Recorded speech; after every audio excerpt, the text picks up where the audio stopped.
చూద్దాం ఇక రాయలసీమలో ఉన్నటువంటి పరిస్థితులు కూడా మనం చూద్దాం. కర్నూలులో సుంకన్న కూడా సిద్ధంగా ఉన్నారు. సుంకన్న ఏంటి అసలు ఈసారి ప్రత్యేకంగా కర్నూలు కావచ్చు, ఇటు నంద్యాల కావచ్చు, ఇక్కడ ఉన్నటువంటి కౌంటింగ్ సెంటర్లలో ఏ రకమైనటువంటి ఏర్పాట్లు చేశారు? అక్కడ కొన్ని సమస్యాత్మకమైనటువంటి నియోజకవర్గాల్లో మనం చాలా టెన్షన్ వాతావరణంలో కూడా పోలింగ్ జరిగింది. సో ఈ నేపథ్యంలో ఏ రకమైనటువంటి జాగ్రత్తలు కూడా తీసుకున్నారు?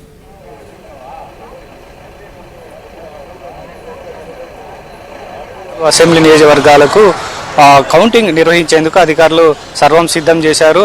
2 చోట్ల కౌంటింగ్ కేంద్రాలను కూడా ఏర్పాటు చేశారు. ఒకటి కర్నూలు శివారులోని రాయలసీమ యూనివర్సిటీలో, ఇక్కడ కర్నూలు జిల్లాలోని 7 అసెంబ్లీ స్థానాలు, అదేవిధంగా నంద్యాల జిల్లా పరిధిలోకి వచ్చేటువంటి పాణ్యం అసెంబ్లీ స్థానానికి సంబంధించి కూడా ఇక్కడ కౌంటింగ్ నిర్వహించేందుకు కూడా అధికారులు ఏర్పాట్లు చేయడం జరిగింది. మొత్తం రాయలసీమ యూనివర్సిటీలో ఏదైతే 8 అసెంబ్లీ స్థానాలకు, అదేవిధంగా కర్నూలు పార్లమెంటు స్థానాలకు కూడా ఏదైతే కౌంటింగ్ నిర్వహించేందుకు అధికారులు దాదాపుగా అన్ని రకాల ఏర్పాట్లు చేశారు.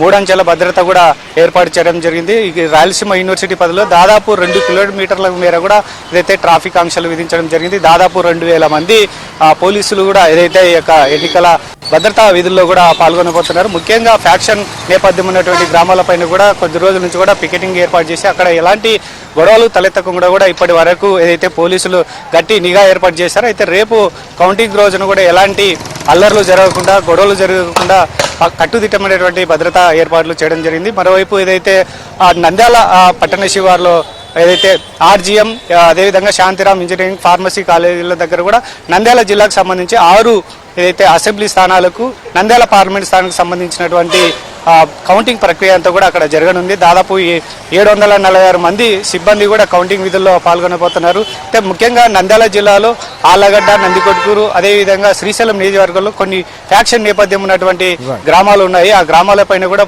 పోలీసులు ప్రత్యేకమైనటువంటి ఫోకస్ పెట్టారు. కౌంటింగ్ కేంద్రంలో అయితే అదే కౌంటింగ్ కేంద్రాల బయట కూడా, అదేవిధంగా ఫ్యాక్షన్ నేపథ్యం ఉన్నటువంటి గ్రామాల్లో కూడా ఎలాంటి గొడవలు జరగకుండా కూడా పోలీసులు కట్టుదిట్టమైనటువంటి భద్రతా ఏర్పాట్లు చేశారు. మొత్తంగా ఏదైతే కౌంటింగ్ రేపు మంత్రాలయం నియోజకవర్గానికి సంబంధించినటువంటి ఫలితం మొదటగా రానుంది. అదేవిధంగా చివరిలో పాణ్యం నియోజకవర్గానికి సంబంధించిన ఫలితం కూడా సాయంత్రం 6 గంటలకు వెలువడేటువంటి అవకాశం ఉంది.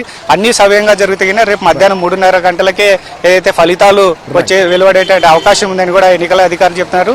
మొత్తం మీద చూస్తే పోలింగ్ అంతా కూడా ప్రశాంతంగా జరిగింది కాబట్టి కౌంటింగ్ రోజు కూడా ఎలాంటి అవాంఛనీయమైనటువంటి సంఘటనలు జరగకుండా పోలీసులు కూడా కట్టుదిట్టమైనటువంటి భద్రతా చర్యలు చేపట్టారు.